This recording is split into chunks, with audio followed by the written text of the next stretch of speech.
are some stories of Jesus that I just truly love, and I suspect there are stories that we all love. And those stories are usually easy to understand. They are filled with God's love, and they're filled with assurance that God's promises to us will come true. Then there are the stories that make us wonder what Jesus was trying to say. Stories that cause us to question God's unconditional love. Stories that are just really hard to understand. And today, we're looking at one of those stories. Now, I will absolutely admit that I've never spent much time with this story in the Gospel of Matthew, because every time I've read it in the past, I've found it just highly disturbing. I read the story over and over and over again and always end up wondering why Jesus was being so unfair. How could God invite people off the street to a wedding banquet and then get upset when they didn't have the right clothes? I mean, who in the first century wore wedding clothes out on the street? Who in the 21st century would walk around every day wearing clothes that we'd wear to a wedding? The story just seemed harsh, and Jesus seemed just so very wrong. But this time I read the story, and I remembered to look at the context of the story. And the context causes us to ask some questions. Who was in the crowd to whom Jesus was talking? And why did he say what he said? What message did Jesus want his first century listeners to hear?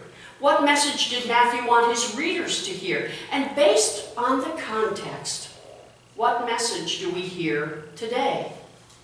Now, to find those questions, all we have to do is look at what's going on in Matthew's Gospel before chapter 22. Because often looking at the context, at what's going on before and after a story, helps us to understand why things are being said the way they are.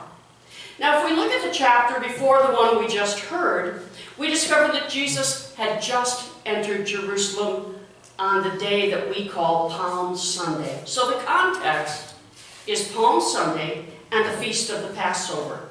The context was Jesus' last week as a mortal on earth. And the context tells us that on Palm Sunday, Jesus went to the temple to overturn tables, essentially to challenge the honesty and the faithfulness of the temple authorities. That would be the chief priest and his cronies. The chief priest and his buddies, well, they were corrupt. They had been cheating people out of their land, and the rich were getting richer and the poor were getting poorer. And when Jesus confronted the authorities, it turned an already adversarial relationship quite volatile. Then the next day in chapter 21, Jesus returned to the temple. It was the week of the Passover, and Jesus knew that his biggest audience would be found in the public courtyard of the temple. The temple authorities were always on the lookout for troublemakers, and when Jesus arrived, well, they all quickly gathered around to find out what he was going to try to do today. I mean, they looked at Jesus as a ruffian from the countryside who was coming into the big city to make a scene. And the crowd, already numbered in thousands, didn't like Rome. They knew what the temple authorities were doing, and therefore they were easily riled up. The authorities wanted to find a way to discredit Jesus, preferably in front of the crowd. So they came to listen, believing they would find a way to make Jesus look bad. Now, we already know that Jesus' audience was large. Thousands of the faithful from all over the Roman Empire came to Jerusalem and to the public courtyard of the temple for Passover.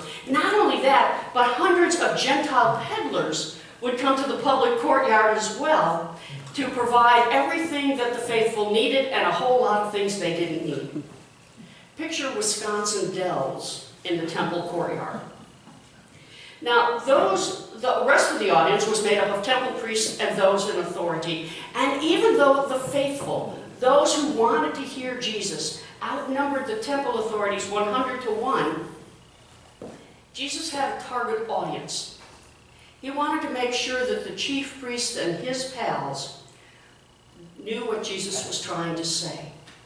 He wanted to make sure that they heard his message loud and clear. He knew the others would hear also, but He was ready to take on those that he believed were cheating the poor and using the laws to abuse the poor. Now those listening knew that the king in the story was really God, that Jesus was the groom, and the guests were the people of Israel. The banquet was the meal that would be served to all the faithful when the kingdom of God finally came on earth. And Jesus' message was to preach to the people of Israel, to help them to turn away from the corrupt practices of the temple and turn again toward the living God. The majority of people in Israel simply didn't have the time of day for Jesus. They didn't listen to him. And in fact, and those are the guests who said, nah, we're not going to come to the wedding. Yeah, we've got other things to do. We got better things to do. And so, Jesus' day-to-day followers, the faithful, those who were coming to the wedding and were ready for it, dressed for it, they were a little more than 100. Now the story says when those who were invited, the majority, did not respond, God reached out to those who already expected to be at the banquet when the kingdom of God came on earth. We clear so far? Mm-hmm. Everybody following me? Okay, good. I'm getting some responses. That's good. And so the temple priests and authorities, they already expected that when the kingdom of God came on earth, that they would be right there at the banquet table. In fact, they expected to be seated near the head of the table, near the Messiah, when the kingdom of God came to earth.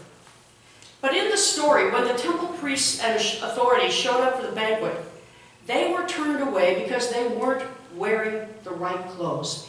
In other words, they weren't wearing faithfulness and righteousness. They were known as deceitful, dishonest, unfaithful people. Instead of keeping the laws of God, they were using the laws of God to cheat people. Instead of keeping the faith, they were using their positions of faith to be corrupt, to get ahead. And while they had grown wealthy manipulating the laws, they weren't caring for the people of Israel or the temple. They were interested in gaining power. So rather than being clothed in righteousness, they were clothed in deceit. Jesus' story said that the temple priests and authorities, that anyone who claimed to be faithful in the world, would not take a seat in the banquet table when the kingdom of God came to earth. Instead, the temple authorities and those who wanted to be seen as righteous but were clothed in deceit would be cast out into the darkness. Now, Jesus was talking to the religious in the first century who were nothing but hypocrites in position of power. Jesus was talking to those who claimed they were faithful but used their faithfulness to lie, cheat, and steal from those who had less than they did.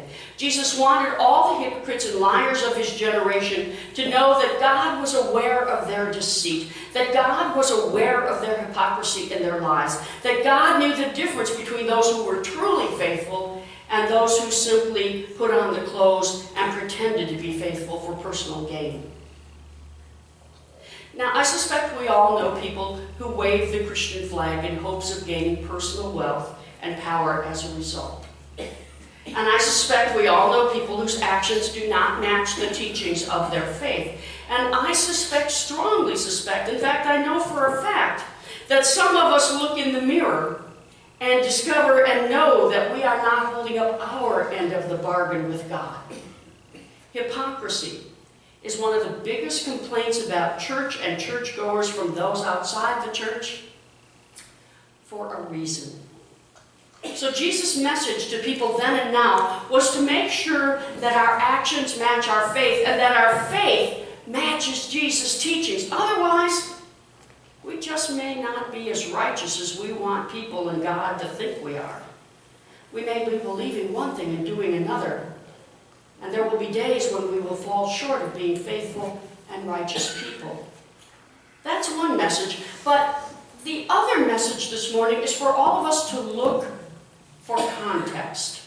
That's the word of the day, kids. Context. Context that says to look at what's going on around the story. What is going on before and after the story that helps us to understand what's really being said.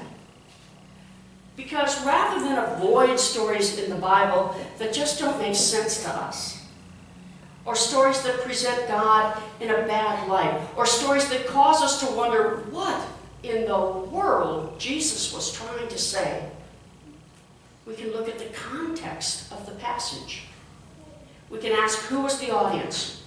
What was going on that caused the author to write that? And if the author wrote in that context, then what are they trying to say to us today? Because context makes all the difference when we're trying to understand what Jesus meant.